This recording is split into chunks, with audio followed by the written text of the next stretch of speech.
வணக்கம். ஜெம் செய்திகளுக்காக நான் உங்கள் ஜெனிஷா அகஸ்டன். இந்திய நேரப்படி இரவு 8:30 மணி செய்திகள். முதலில் ஜெம் தலைப்பு செய்திகளை காணலாம். பிரதமர் நரேந்திர மோடியின் அழைப்பை ஏற்று சைப்ரஸ் நாட்டின் ஜனாதிபதி நிகோஸ் கிறிஸ்தோவைட்ஸ் இந்தியா வருகை. 60 ஆண்டுகளுக்கு பின்னர் தமிழ்நாடு அமைச்சரவையில் காங்கிரஸ் கட்சியின் ராஜேஷ்குமார் விஸ்வநாதன் நாளை பதவியேற்பு. நாடாளுமன்ற எதிர்க்கட்சித் தலைவர் ராகுல் காந்தி வாழ்த்து. சவுக்கு சங்கருக்கு எதிரான குண்டர் சட்டம் ரத்து. தமிழக அரசு சவுக்கு சங்கரை உடனடியாக விடுவிக்க உத்தரவு. தாவேக்காவின் குதிரை பேரத்தை மறைக்க ஆதவர்ஜுனா எடப்பாடி பழனிசாமி மீது அவதூறு பரப்புகிறார். முன்னாள் அதிமுக அமைச்சர் OS மணியின் குற்றச்சாட்டு. இனி விரிவான செய்திகளை காணலாம். பிரதமர் நரேந்திர மோடியின் அழைப்பை ஏற்று சைப்ரஸ் நாட்டின் ஜனாதிபதி நிகோஸ் கிறிஸ்தோவைட்ஸ் இந்தியாவிற்கு சுற்றுப்பயணம் மேற்கொண்டுள்ளார். பிரதமர் நரேந்திர மோடியின் அழைப்பை ஏற்று மத்திய தரைக்கடல் நாடுகளில் ஒன்றான சைப்ரஸ் நாட்டின் ஜனாதிபதி நிகோஸ் கிறிஸ்தோவைட்ஸ் இந்தியாவிற்கு 4 நாட்கள் சுற்றுப்பயணம் மேற்கொள்கிறார். அதன்படி இன்று முதல் 23ஆம் தேதி வரையிலான 4 நாட்கள் அவர் இந்தியாவில் பயணம் மேற்கொண்டு பல்வேறு தலைவர்களை சந்தித்து ஆலோசனைகளை மேற்கொள்ள உள்ளார். அவருடன் சைப்ரஸ் வெளியுறவுத்துறை அமைச்சர் கான்ஸ்டன்டினோஸ் கோம்போஸ், போக்குவரத்து துறை அமைச்சர் அலெக்சிஸ் வேபிகேட்ஸ், மூத்த அதிகாரிகள் மற்றும் வர்த்தக தலைவர்கள் என உயர்மட்ட குழுவினர் வருகை தருகின்றனர். இது இந்தியாவுக்கான நிகோஸின் முதல் பயணமாக உள்ளது. ஐரோப்பிய ஒன்றிய கவுன்சிலின் தலைமை பதவியை சைப்ரஸ் வகித்து வரும் நிலையில் இந்த பயணம் கூடுதல் முக்கியத்துவம் பெறுகிறது. நிகோஸ் இந்த பயணத்தில் பிரதமர் நரேந்திர மோடியை சந்தித்து வர்த்தகம், முதலீடு, தொழில்நுட்பம், கல்வி, கலாச்சாரம், ராணுவம் மற்றும் பாதுகாப்பு, செயற்கை நுண்ணறிவு, பின்டெக், புதிய கண்டுபிடிப்பு மற்றும் ஆராய்ச்சி உள்ளிட்ட பல்வேறு துறைகளில் இருதரப்பு ஒத்துழைப்பை விரிவுபடுத்தும் வகையில் விரிவான பேச்சுவார்த்தையில் ஈடுபடுவார் என்று எதிர்பார்க்கப்படுகிறது. 60 ஆண்டுகளுக்கு பின்னர் தமிழ்நாடு அமைச்சரவையில் காங்கிரஸ் கட்சியின் ராஜேஷ்குமார், விஸ்வநாதன் நாளை பதவியேற்கின்றனர். அவர்களுக்கு நாடாளுமன்ற எதிர்க்கட்சித் தலைவர் ராகுல் காந்தி வாழ்த்துக்களை தெரிவித்துள்ளார். தமிழ்நாட்டில் விஜய் தலைமையிலான தமிழக வெற்றிக் கழகம் ஆட்சியமைக்க காங்கிரஸ் ஆதரவளித்தது. இதனைத் தொடர்ந்து அமைச்சரவையில் காங்கிரசிற்கு 2 இடங்கள் ஒதுக்கப்பட்டிருந்தன. இந்நிலையில் காங்கிரஸ் சட்டமன்ற உறுப்பினர்களான வழக்கறிஞர் ராஜேஷ்குமார் மற்றும் பி. விஸ்வநாதன் ஆகியோர் அந்த அமைச்சரவையில் இடம்பெறுவர் என அக்கட்சியின் தேசிய பொதுச் செயலாளர் KC வேணுகோபால் தெரிவித்துள்ளார். இந்நிலையில் காங்கிரஸ் கட்சியின் சட்டப்பேரவை உறுப்பினர்களான வழக்கறிஞர் ராஜேஷ்குமார் மற்றும் பி. விஸ்வநாதன் ஆகியோரை தமிழ்நாடு அமைச்சரவையில் சேர்ப்பதற்கு அகில இந்திய காங்கிரஸ் கமிட்டி தலைவர் மல்லிகார்ஜுனா கார்கே ஒப்புதல் அளித்துள்ளார். இருவரும் நாளை அமைச்சர்களாக பதவியேற்க உள்ளனர். சுமார் 60 ஆண்டு கால நீண்ட இடைவெளிக்கு பிறகு காங்கிரஸ் கட்சி மீண்டும் தமிழ்நாடு அமைச்சரவையில் இணைவதால் இது ஒரு வரலாற்று சிறப்புமிக்க தருணமாகும் என்றும் இருவருக்கும் எனது மனமார்ந்த வாழ்த்துக்கள் என காங்கிரஸ் கட்சியின் நாடாளுமன்ற எதிர்க்கட்சித் தலைவர் ராகுல் காந்தி தெரிவித்துள்ளார். சவுக்கு சங்கருக்கு எதிரான குண்டர் சட்டம் ரத்து செய்யப்படுவதாக தெரிவித்துள்ள தமிழக அரசு அவரை உடனடியாக விடுவிக்க உத்தரவிட்டுள்ளது. பிரபல யூடியூபரான சவுக்கு சங்கர் மீது கடந்த ஏப்ரல் மாதம் 9ஆம் தேதி குண்டர் சட்டம் போடப்பட்டது. இது தொடர்பான உத்தரவை அப்போதைய பெருநகர சென்னை காவல் ஆணையர் பிறப்பித்திருந்தார். இந்நிலையில் தமிழகத்தில் ஆட்சி மாற்றம் ஏற்பட்டுள்ள நிலையில் சவுக்கு சங்கர் மீதான குண்டர் சட்டத்தை ரத்து செய்து தமிழக அரசு உத்தரவிட்டுள்ளது. இது தொடர்பாக அரசு வெளியிட்டுள்ள உத்தரவில் சவுக்கு சங்கர் குண்டர் சட்டத்தில் வைக்கப்பட்டதற்கான காரணங்கள் குறித்த விவரங்கள் ஆலோசனை வாரியத்திடம் சமர்ப்பிக்கப்பட்டன. இது குறித்து ஆய்வு செய்த ஆலோசனை வாரியம் சவுக்கு சங்கரை தடுப்பு காவல் வைப்பதற்கு போதுமான காரணம் இல்லை என்று அறிவித்துள்ளது. அதன்படி சவுக்கு சங்கருக்கு எதிராக பிறப்பிக்கப்பட்டிருந்த தடுப்பு காவல் உத்தரவினை அரசு ரத்து செய்கிறது. வேறு வழக்குகள் இல்லாவிட்டால் சவுக்கு சங்கர் உடனடியாக விடுதலை செய்யப்படுவார் என்று தெரிவிக்கப்பட்டுள்ளது. தாவேக்காவின் குதிரை பேரத்தை மறைக்க ஆதவர்ஜுனா எடப்பாடி பழனிசாமி மீது அவதூறு பரப்புகிறார் என்று முன்னாள் அதிமுக அமைச்சர் OS மணியன் தெரிவித்துள்ளார். சென்னையில் முன்னாள் அதிமுக அமைச்சர் OS மணியன் செய்தியாளர்களை சந்தித்து பேசினார். அப்போது அதிமுகவையும் திமுகவையும் தொடர்பு படுத்தி ஆதவர்ஜுனா பல அவதூறான செய்திகளை சொல்லி வருகிறார் என்றும் அரசியல் களத்தில் ஆதவர்ஜுனா எத்தனை கட்சிகளில் மாறி மாறி வந்துள்ளார் என்பதையும் பார்க்க வேண்டும் என்றும் அவர் விசிகவில் பணியாற்றினார், திமுகவில் இருந்தார், அதிமுகவில் இணைவதற்காக அவர் பேசினார், அதிமுகவில் துணை பொதுச் செயலாளர் பதவி கேட்டார், அது மறுக்கப்பட்டதால் தாவேக்காவில் இணைந்தார் எனவும் OS மணியன் தெரிவித்துள்ளார். மேலும் ஆதவ் அர்ஜுனா சொல்லும் குற்றச்சாட்டை நாங்கள் 100% மறுக்கின்றோம் என்றும் சட்டப்பேரவையிலும் மக்கள் மன்றத்திலும் எடப்பாடி பழனிசாமி தொடர்ந்து திமுக ஆட்சியின் குறைபாடுகள் குறித்து எடுத்து வைத்துள்ளார். எழுச்சி பயணத்தில் மக்களை சந்தித்து திமுக அரசின் மோசமான நடவடிக்கைகள் குறித்து பேசியுள்ளார் என்றும் சட்டப்பேரவை தேர்தலின் போது அனைத்து மாவட்டங்களுக்கும் சென்று திமுக ஆட்சியை கடுமையாக விமர்சித்துள்ளார். இதன் காரணமாகவே 53 தொகுதிகளில் எங்கள் கூட்டணி வெற்றி பெற்றது என்றும் திமுகவினை விமர்சித்ததுதான் எங்கள் வெற்றிக்கு காரணம் என்றும் இதுவெல்லாம் தெரியாமல் ஆதவ் அர்ஜுனா பேசுகிறார் என்றும் அதிமுகவில் கருத்து வேறுபாடு உள்ள சிலரை அழைத்து அமைச்சராக்க ஆட்சியை காப்பாற்ற தாவைக்கவில் குதிரை பேரம் நடத்திவிட்டார்கள் என்றும் அதனை மூடி மறைக்க எடப்பாடி பழனிசாமி மீது பல அவதூறான தகவல்களை ஆதவ் அர்ஜுனா சொல்லி வருகிறார் என்றும் முன்னாள் அதிமுக அமைச்சர் OS மணியன் தெரிவித்துள்ளார். காவிரியின் குறுக்கே மேகதாது அணை கட்டுவதை தடுத்து நிறுத்த வேண்டும், வேளாண் கடன்களை தள்ளுபடி செய்ய வேண்டும், கல்லிறக்கி விற்க அனுமதி அளிக்க வேண்டும் ஆகிய கோரிக்கைகளை தமிழ்நாடு விவசாயிகள் சங்கத்தினர் முதலமைச்சர் ஜோசப் விஜயை சந்தித்து வலியுறுத்தியுள்ளனர். காவிரி விவசாயிகள் சங்கத்தின் பொதுச் செயலாளர் PR பாண்டியன் தலைமையில் தமிழ்நாடு அனைத்து விவசாயிகள் சங்க ஒருங்கிணைப்பு குழுவினர் சென்னை தலைமை செயலகத்தில் முதலமைச்சர் ஜோசப் விஜயை சந்தித்து தங்கள் கோரிக்கைகளை எடுத்துரைத்ததுடன் மனுவாக வழங்கினர். அதன் பின்னர் செய்தியாளர்களிடம் பேசிய PR பாண்டியன், காவிரியின் குறுக்கே மேகதாது அணை கட்டுவதை தடுத்து நிறுத்த வேண்டும், வேளாண் கடன்களை தள்ளுபடி செய்ய வேண்டும், கல்லிறக்கி விற்க அனுமதி அளிக்க வேண்டும் உள்ளிட்ட கோரிக்கைகளை முதலமைச்சரிடம் எடுத்துரைத்ததாக தெரிவித்துள்ளார். அவற்றின் மீது உரிய நடவடிக்கை எடுப்பதாக முதலமைச்சர் உறுதியளித்துள்ளதாகவும் PR பாண்டியன் குறிப்பிட்டுள்ளார்.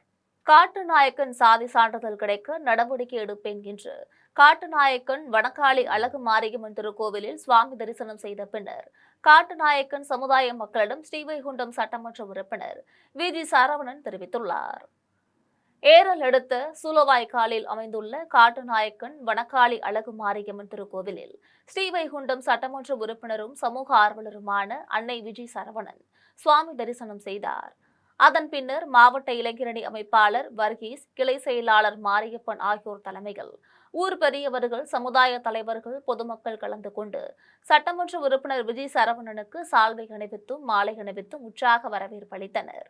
அப்போது காட்டுநாயக்கன் சமுதாய மக்களுக்கு ஜாதி சான்றிதழ் வழங்க வேண்டும், குடிநீர் வசதி, சாலை வசதி, கழிப்பிட வசதி செய்து தர வேண்டும், பெண்களுக்கு பாதுகாப்பு அளிக்க வேண்டும் என காட்டுநாயக்கன் சமுதாய மக்கள் கோரிக்கை வைத்தனர்.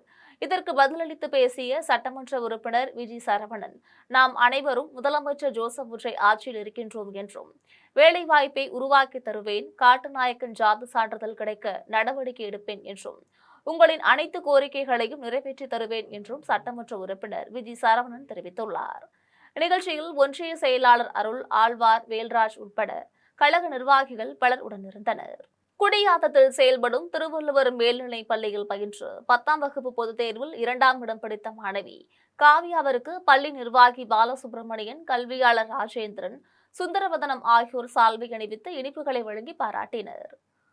10ஆம் வகுப்பு பொதுத் தேர்வு முடிவுகள் இன்று பள்ளிக் கல்வித்துறையின் மூலமாக அறிவிக்கப்பட்ட நிலையில் வேலூர் மாவட்டம் குடியாத்தத்தில் செயல்படுகின்ற அரசு நிதியுதவி பெறும் திருவள்ளுவர் மேல்நிலைப் பள்ளியில் பயின்ற மாணவி காவியா 10ஆம் வகுப்பு பொதுத் தேர்வில் ஆங்கிலத்தில் 99 மதிப்பெண்களும், தமிழில் 99 மதிப்பெண்களும், அறிவியல், கணிதம், சமூக அறிவியலில் 100க்கு 100 என 500க்கு 498 மதிப்பெண்கள் பெற்று மாநிலத்தில் 2ஆம் இடம் பிடித்து சாதனை படைத்தார்.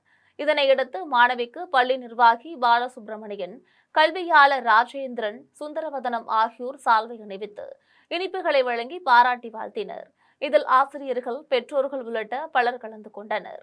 10ஆம் வகுப்பு பொதுத் தேர்வில் வெற்றி பெற்ற மாணவி காவியா பேசும்போது, மாநிலத்தில் 2வது இடம் பிடித்திருப்பது தனக்கு மகிழ்ச்சியாக இருக்கிறது எனவும், எனக்கு துணையாக இருந்த ஆசிரியர்கள் மற்றும் தலைமை ஆசிரியர், பள்ளி தாளாளர் மற்றும் எனது பெற்றோருக்கும் நன்றியை தெரிவித்துக் கொள்கிறேன் என தெரிவித்துள்ளார்.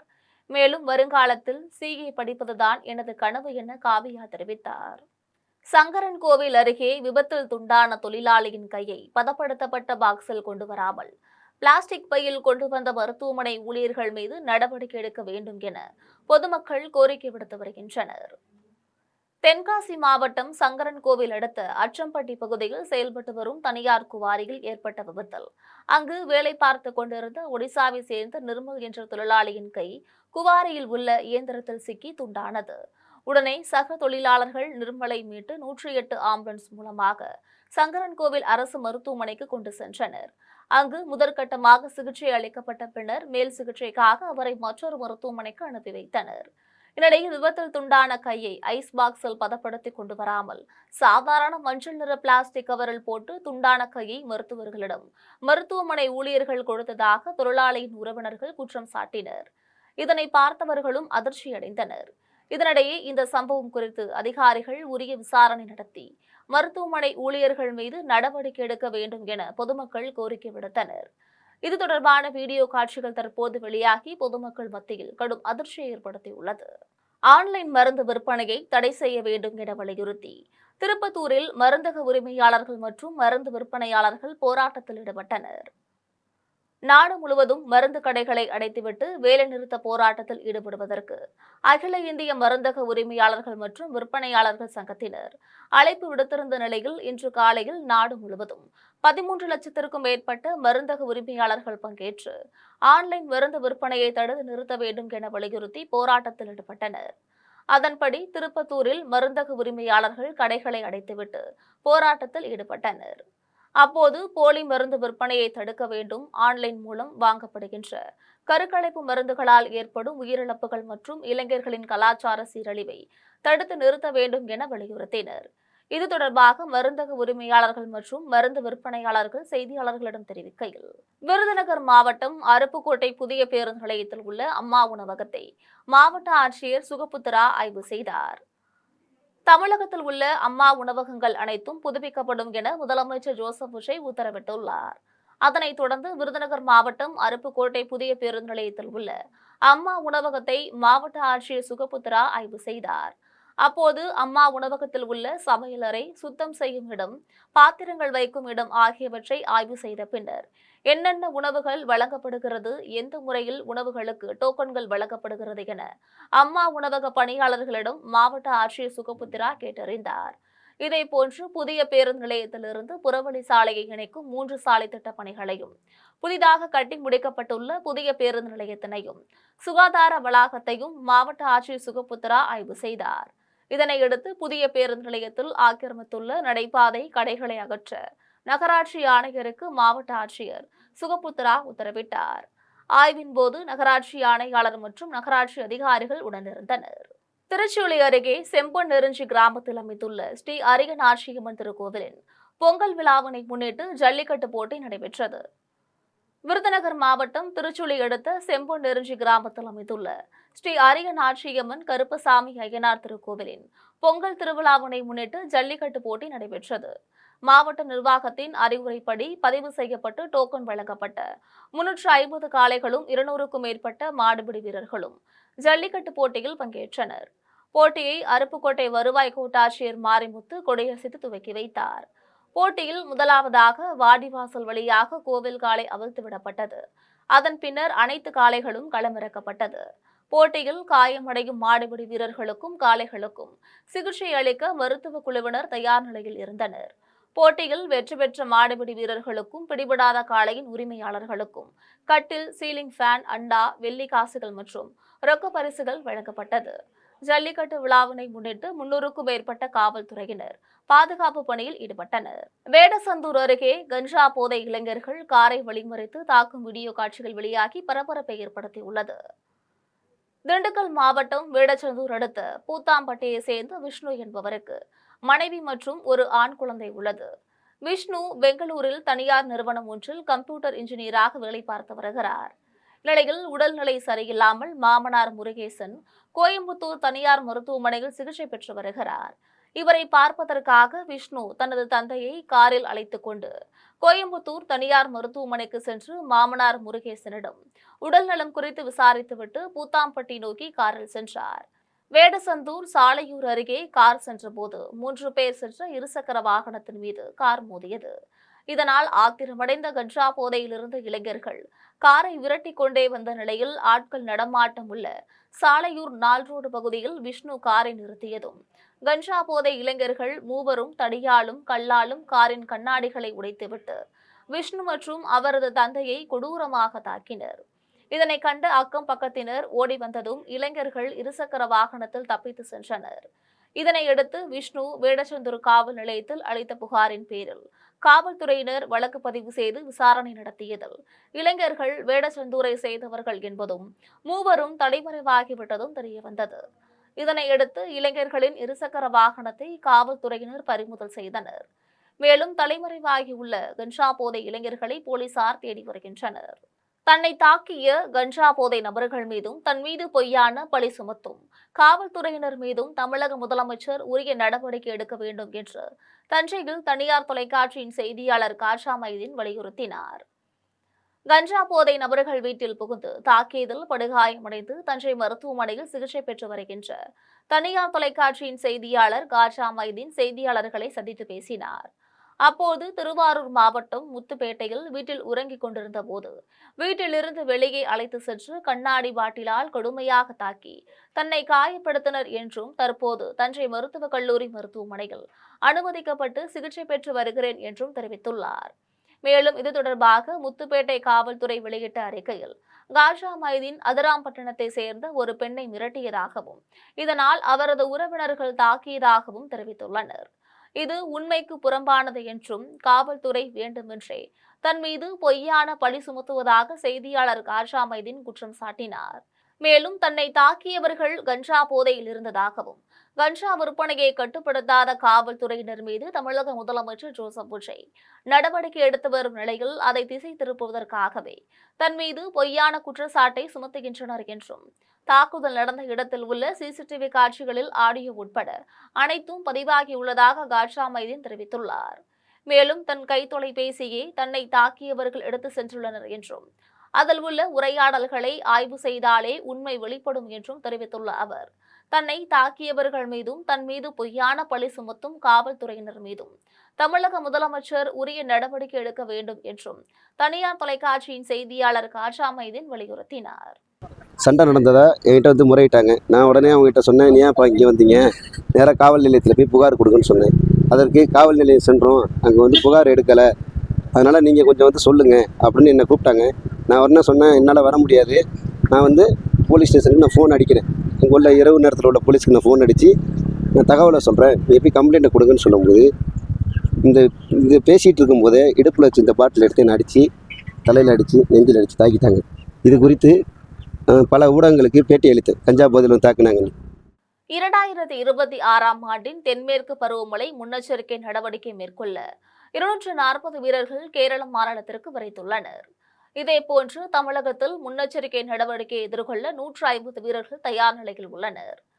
இந்திய வானிலை ஆய்வு மையம் தென்மேற்கு பருவமழை தொடங்கிவிட்டதாக அறிவித்துள்ளதை தொடர்ந்து தென்மேற்கு பருவமழை முன்னெச்சரிக்கை நடவடிக்கையை மேற்கொள்ள ராணிப்பேட்டை மாவட்டம் அரக்கோணத்தில் உள்ள தேசிய பேரிடர் மீட்பு படையை அனுப்பி வைக்குமாறு கேரள மாநில பேரிடர் மேலாண்மை ஆணையம் கேட்டுக் கொண்டதன் பேரில் 30 பேர் கொண்ட 8 அணியை சேர்ந்த 240 வீரர்கள் கேரள மாநிலத்திற்கு விரைந்துள்ளனர்.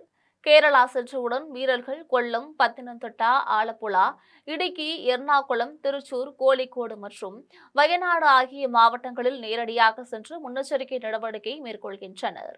இதேபோன்று தமிழ்நாட்டில் தென்மேற்கு பருவமழை தொடங்கியுள்ள நிலையில் 5 குழுவினர் தயார் நிலையில் உள்ளனர். மேலும் தமிழகத்தில் உள்ள அனைத்து மாவட்ட ஆட்சியர் வளாகங்களில் செயல்படும் மாவட்ட பேரிடர் மேலாண்மையின் அவசர கட்டுப்பாட்டு மையத்துடன் தேசிய பேரிடர் மீட்பு படை அவசர கால குழு அலுவலர்கள் இணைப்பில் உள்ளனர்.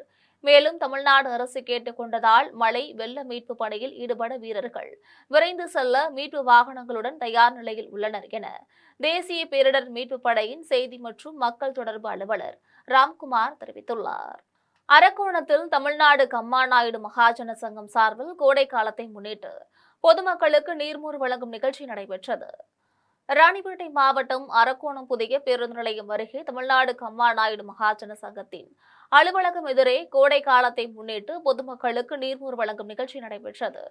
நிகழ்ச்சியில் மண்டல தலைவர் GDN அசோக நாயுடு தலைமையில் பொதுமக்களுக்கு நீர்மோர் வழங்கி நிகழ்ச்சியை துவக்கி வைத்தார். நிகழ்ச்சியில் மண்டல செயலாளர் கே துரை நாயுடு, மாநில பிரதிநிதி ரகுநாயுடு, மண்டல பொருளாளர் முரளி நாயுடு, வெங்கடேச நாயுடு, கொத்தூர் பாபு நாயுடு, தேவராஜ் நாயுடு, ஆதிகேசவ நாயுடு உட்பட முக்கிய நிர்வாகிகள் கலந்து கொண்டு பொதுமக்களுக்கு நீர்மோர் வழங்கினர். கத்திரி வெயில் முடியும் வரை தொடர்ந்து பொதுமக்களுக்கு நீர்மோர் வழங்கப்படும் என கம்மாநாயுடு மகாஜன சங்கம் சார்பில் தெரிவிக்கப்பட்டுள்ளது. காட்டுமன்னார் கோவிலில் செயல்படும் GK மெட்ரிக் மேல்நிலைப் பள்ளியில் பயின்ற மாணவ மாணவிகள் 10ஆம் வகுப்பு அரசு பொதுத் தேர்வில் 497 மதிப்பெண்கள் பெற்று மாவட்டத்தில் முதல் இடத்தையும் மாநிலத்தில் 3ஆம் இடத்தையும் பிடித்து சாதனை படைத்துள்ளனர். கடலூர் மாவட்டம் காட்டுமன்னார் கோவிலில் செயல்படும் GK மெட்ரிக் மேல்நிலைப் பள்ளிகள் நடந்து முடிந்த 10ஆம் வகுப்பு அரசு பொதுத் தேர்வில் இப்பள்ளியை சேர்ந்த ஸ்ரீ பைரவி என்ற மாணவி 497 மதிப்பெண்கள் பெற்று காட்டுமன்னார்குடி நகரில் சாதனை படைத்துள்ளார். முறையே ராஜபாரதி 492 மதிப்பெண்கள் பெற்று 2ஆம் இடத்தையும், நித்யா ஸ்ரீ 490 மதிப்பெண்கள் பெற்று 3ஆம் இடத்தையும் பிடித்துள்ளனர். மேலும் 26 மாணவர்கள் 490 மதிப்பெண்களும், 13 மாணவ மாணவிகள் 470 மதிப்பெண்களும், 27 மாணவ மாணவிகள் 460 மதிப்பெண்களும், 33 மாணவ மாணவிகள் 450 மதிப்பெண்களும், 53 மாணவ மாணவிகள் 400 மதிப்பெண்களும் பெற்று GK மெட்ரிக் மேல்நிலைப் பள்ளிக்கு பெருமை சேர்த்துள்ளனர். பள்ளியில் பயின்ற மாணவர்கள் 100% தேர்ச்சி பெற்றுள்ளனர். முதல் 3 இடங்களையும் மற்றும் அதிக மதிப்பெண்கள் பெற்ற மாணவ மாணவிகளை அழைத்து GK கல்வி குழுமத்தின் தலைவரும் தாளாளருமான G குமாரராஜா சால்வை அணிவித்து பரிசு மற்றும் கேடயங்கள் வழங்கி பாராட்டினார். நிகழ்ச்சியில் பள்ளி இயக்குநர்கள் GK அருண், மருத்துவர் GK அகிலன், பள்ளி முதல்வர்கள் பார்த்திபன், தேவதாஸ் மற்றும் பள்ளி ஆசிரியர்கள் கலந்து கொண்டு முதல் 3 இடம் பிடித்த மாணவர்களையும் அதிக மதிப்பெண்கள் பெற்ற மாணவ மாணவிகளையும் பாராட்டி வாழ்த்துக்களை தெரிவித்தனர். நிகழ்ச்சியில் மாணவர்களின் பெற்றோர்கள் உள்ளிட்ட பலர் கலந்து கொண்டனர். தமிழக வெற்றிக் கழக அமைச்சரவையில் அதிமுகவின் ஒரு பிரிவு பங்கேற்கவில்லை என்ற தகவல் கிடைத்துள்ளதாக சென்னை அசோக் நகரில் விடுதலை சிறுத்தைகள் கட்சியின் தலைவர் தொல் திருமாவளவன் தெரிவித்துள்ளார். சென்னை அசோக் நகரில் உள்ள விடுதலை சிறுத்தைகள் கட்சியின் அலுவலகத்தில் அயோத்திதாசர் பண்டிதர் திருவுருவ படத்திற்கு கட்சியின் தலைவர் தொல் திருமாவளவன் மலர்தூவி மரியாதை செலுத்தினார். அதன் பின்னர் தொல் திருமாவளவன் செய்தியாளர்களை சந்தித்து பேசினார். அப்போது தமிழக வெற்றிக் கழகத்திற்கு ஆதரவு கொடுப்பது தொடர்பாக கட்சியின் உயர்மட்ட குழு கூட்டத்தில் ஆலோசித்த போது பெரும்பான்மையான நிர்வாகிகளின் கருத்து அமைச்சரவையில் பங்கேற்க வேண்டும் என்றிருந்தது என்றும், ஆனால் கம்யூனிஸ்ட் கட்சிகளின் முடிவை போன்று விடுதலை சிறுத்தைகள் கட்சியும் நிபந்தனையற்ற ஆதரவை தமிழக வெற்றிக் கழகத்திற்கு கொடுத்திருந்தது என்றும், ஆனால் இப்போது தமிழக வெற்றிக் கழகத்திலிருந்து அமைச்சரவையில் பங்கேற்க வேண்டும் என்று வெளிப்படையான அழைப்பு வந்திருக்கிறது என்றும், முதலமைச்சர் ஜோசப் விஜய் அறிவுறுத்தலின் பெயரில் அமைச்சர் ஆதவ் அர்ஜுனா அழைப்பை கொடுத்திருக்கிறார் எனவும், கட்சியின் முன்னணி நிர்வாகிகளுடன் ஆலோசித்து முடிவை எடுப்பேன் என்றும், தாவேகா அமைச்சரவையில் அதிமுகவின் ஒரு பிரிவு பங்கேற்கவில்லை என்ற தகவல் கிடைத்துள்ளது என்றும் தொல் திருமாவளவன் தெரிவித்துள்ளார். காஞ்சிபுரம் மாவட்டத்தில் 10ஆம் வகுப்பு பொதுத் தேர்வில் 94.61% தேர்ச்சி பெற்று தமிழக அளவில் 20வது இடத்தை பெற்றுள்ளது. காஞ்சிபுரம் மாவட்டத்தில் 7604 மாணவர்களும் 7677 மாணவிகளும் என மொத்தம் 15281 மாணவர்கள் 10ஆம் வகுப்பு பொதுத் தேர்வு எழுதினர். இதனையடுத்து தமிழகம் முழுவதும் 10ஆம் வகுப்பு பொதுத் தேர்வு முடிவுகள் வெளிவந்துள்ள நிலையில் இதில் 7053 மாணவர்களும் 7405 மாணவிகளும் என மொத்தமாக 14458 பேர் தேர்ச்சி பெற்றனர். இந்த தேர்ச்சி விகிதம் தமிழக அளவில் காஞ்சிபுரம் மாவட்டம் 94.61% எட்டியுள்ளது. இதில் காஞ்சிபுரம் மாவட்டம் 20வது இடம் பெற்றுள்ளது. காஞ்சிபுரம் ஊராட்சி ஒன்றியத்தில் ஒப்பந்த புள்ளி கோருவதற்கான விதிமுறைகளை முறையாக பின்பற்றாத வட்டார வளர்ச்சி அலுவலர் மற்றும் உதவி பொறியாளர் ஆகியோரை மாவட்ட ஊரக வளர்ச்சி முகமை திட்ட இயக்குநர் ஆர்த்தி பணியிடை நீக்கம் செய்து உத்தரவு பிறப்பித்துள்ளார். காஞ்சிபுரம் மாவட்டம் கோனேரிக்குப்பம் ஊராட்சிக்கு உட்பட்ட காரப்பேட்டை கிராமத்தில் 2025 முதல் 26ஆம் ஆண்டிற்கான 15வது மானிய நிதிக்குழு திட்டத்தில் ரூபாய் 16,83,000 மதிப்பீட்டில் மேல்நிலை நீர்த்தேக்க தொட்டி கட்டும் பணிக்கான ஒப்பந்தம் ஊராட்சி ஒன்றிய அலுவலகத்தின் சார்பில் கோரப்பட்டது. ஒப்பந்த புள்ளி கோருவதில் முறையான விதிமுறைகளை பின்பற்றப்படவில்லை என காஞ்சிபுரம் ஊராட்சி ஒன்றிய வட்டார வளர்ச்சி அலுவலர் சாந்தி மற்றும் உதவி பொறியாளர் கயல்விழி ஆகியோர் மீது புகார்கள் எழுந்துள்ளது. இதுகுறித்து விசாரணை மேற்கொண்ட மாவட்ட ஆட்சியர் ஸ்னேகா ஒப்பந்த புள்ளி கோருவதில் விதிமுறைகள் பின்பற்றாமல் முறைகேடு நடந்துள்ளதை கண்டறிந்தார். இதனைத் தொடர்ந்து மாவட்ட ஆட்சியரின் பரிந்துரையின்படி வட்டார வளர்ச்சி அலுவலர் சாந்தி மற்றும் வட்டார உதவி பொறியாளர் கயல்விழி ஆகிய இருவரையும் காஞ்சிபுரம் மாவட்ட ஊரக வளர்ச்சி முகமை திட்ட இயக்குநர் ஆர்த்தி பணியிடை நீக்கம் செய்து உத்தரவு பிறப்பித்துள்ளார்.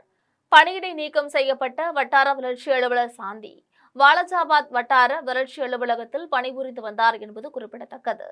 ஒப்பந்த புள்ளி கோருவதில் முறைகேட்டில் ஈடுபட்டதாக வட்டார வளர்ச்சி அலுவலரும் உதவி பொறியாளரும் பணியிடை நீக்கம் செய்யப்பட்டுள்ள சம்பவம் ஊரக வளர்ச்சித்துறை அலுவலர்களிடையே பெரும் பரபரப்பை ஏற்படுத்தியுள்ளது. கிருஷ்ணகிரி அரசு மருத்துவமனையில் நரம்பியல் பிரிவை தொடங்க வேண்டும் என்ற தன்னுடைய கோரிக்கையை அரசு ஏற்றுக்கொண்டதாக தாவேக சட்டமன்ற உறுப்பினர் முகுந்தன் தெரிவித்துள்ளார். சென்னை தலைமை செயலகத்தில் கிருஷ்ணகிரி தொகுதி தாவேக சட்டமன்ற உறுப்பினர் முகுந்தன் செய்தியாளர்களிடம் பேசினார். அப்போது முதன்மையான தேசிய நெடுஞ்சாலைகள் செல்லும் கிருஷ்ணகிரியில் உள்ள அரசு மருத்துவமனையில் நரம்பியல் துறையை தொடங்க வேண்டும் என்று அரசிடம் கோரிக்கை வைத்துள்ளதாகவும் அதை நிறைவேற்றுவதாக அவர்கள் உறுதியளித்துள்ளதாகவும் தெரிவித்துள்ளார். மின்துறையில் 1894 பணியாளர்களை தேர்ந்தெடுக்க அறிவிப்பு வெளியிட்டுள்ள நிலையில் இதற்கான தகுதிகளில் மகளிருக்கு சலுகை வழங்க வேண்டும் என்று கோரியுள்ளனர். ஐடிஐகளில் எலக்ட்ரீஷியன் ட்ரேட் படித்துள்ள பெண்கள் இன்று சென்னை தலைமை செயலகத்தில் மின்துறை அமைச்சர் நிர்மல்குமாரை சந்தித்து தங்கள் கோரிக்கைகளை மனுவாக அளித்தனர். அதன் பின்னர் செய்தியாளர்களிடம் பேசிய அவர்கள், மின்துறையில் 58,000 காலி பணியிடங்கள் இருக்கும்போது 2,000க்கும் குறைவான இடங்களுக்கே ஆள் எடுக்க உள்ளதாக கூறியுள்ளது ஏமாற்றம் அளிப்பதாக தெரிவித்துள்ளனர். மின்துறை பணியில் சேருவதற்கு பெண்களுக்கு இப்போது விதித்துள்ள தகுதிகளில் இருந்து சலுகை அளிக்க வேண்டும் என்றும் அமைச்சரிடம் கோரியுள்ளதாக தெரிவித்தனர். ராயபுரம் காவல் நிலையத்தில் இளம் பெண்ணிற்கு ஆதரவாக சென்ற தாவேக சட்டமன்ற உறுப்பினர் ராமு ஆய்வாளரை சந்தித்து காவல் நிலையத்திற்கு வரும் பொதுமக்களை அடிப்பதற்கு யார் உங்களுக்கு உரிமை கொடுத்தது என கேள்வி எழுப்பி வாக்குவாதத்தில் ஈடுபட்டதால் பரபரப்பு நிலவியது. ஈரோடு மாவட்டத்தை பூர்வீகமாக கொண்டு வேளச்சேரியில் வசித்து வந்த இளம்பெண் சபாமரியம் என்பவர் தனது ஆதரவாளர்களோடு சேர்ந்து ராயபுரம் பகுதியில் உள்ள தனியார் திருமண மண்டபத்தில் தனது காதலர் என கூறப்படும் சையது இப்ராஹிம் திருமணத்தை ஆர்ப்பாட்டம் செய்து நிறுத்தினார். இது தொடர்பாக ராயபுரம் அனைத்து மகளிர் காவல் நிலையத்திற்கு புகார் அளிக்க வந்த இளம்பெண்ணையும் அவருக்கு ஆதரவாக வந்த கலில் அமமுது என்பவரையும் ராயபுரம் காவல் நிலைய ஆய்வாளர் சிதம்பர பாரதி பாக்ஸிங் குத்துக்களால் தாக்கினார். அப்போது மயங்கி விழுந்த கலில் அகமதுவை அங்கிருந்த வழக்கறிஞர்கள் மீட்டு சிகிச்சைக்காக தனியார் மருத்துவமனைக்கு அனுப்பி வைத்தனர். அதனைத் தொடர்ந்து ராயபுரம் சட்டமன்ற உறுப்பினரான தமிழக வெற்றிக் கழகத்தை சேர்ந்த ராமு இளம்பெண்ணிற்கு ஆதரவாக காவல் நிலையத்திற்கு சென்று ஆய்வாளர் சிதம்பர பாரதியிடம் காவல் நிலையத்திற்கு வந்த பொதுமக்களை அடிக்கும் உரிமையை யார் கொடுத்தது என்றும் இரு தரப்பினரையும் அழைத்து சட்ட ரீதியான நடவடிக்கை எடுங்கள் என்றும் கேள்வி எழுப்பினார். மேலும் பணத்தை வாங்கிக் கொண்டு ஒருதலை பட்சமாக செயல்படுகிறீர்கள் என்றும் வாக்குவாதத்தில் ஈடுபட்டார். இதனையடுத்து ஆய்வாளர் சிதம்பர பாரதி புகார் தொடர்பாக வழக்கு பதிவு செய்தார். மீண்டும் தலைப்புச் செய்திகள். பிரதமர் நரேந்திர மோடியின் அழைப்பை ஏற்று சைப்ரஸ் நாட்டின் ஜனாதிபதி நிகோஸ் கிறிஸ்து தௌலைட்ஸ் இந்தியா வருகை. 60 ஆண்டுகளுக்கு பின்னர் தமிழ்நாடு அமைச்சரவையில் காங்கிரஸ் கட்சியின் ராஜேஷ்குமார் விஸ்வநாதன் நாளை பதவியேற்பு. நாடாளுமன்ற எதிர்க்கட்சித் தலைவர் ராகுல் காந்தி வாழ்த்து. சவுக்கு சங்கருக்கு எதிரான குண்டர் சட்டம் ரத்து. தமிழக அரசு சவுக்கு சங்கரை உடனடியாக விடுவிக்க உத்தரவு. தாவேகவின் குதிரை பேரத்தை மறைக்க ஆதவோஜனா எடப்பாடி பழனிசாமி மீது அவதூறு பரப்புகிறார். முன்னாள் அதிமுக அமைச்சர் OS மணியின் குற்றச்சாட்டு. இத்துடன் செய்திகள் நிறைவடைகின்றன. மீண்டும் செய்திகள் இரவு 12 மணிக்கு. உடனுக்குடன் செய்திகளை காண GemLive.tv என்ற இணையதளத்தில் இணைந்திருங்கள். நன்றி, வணக்கம்.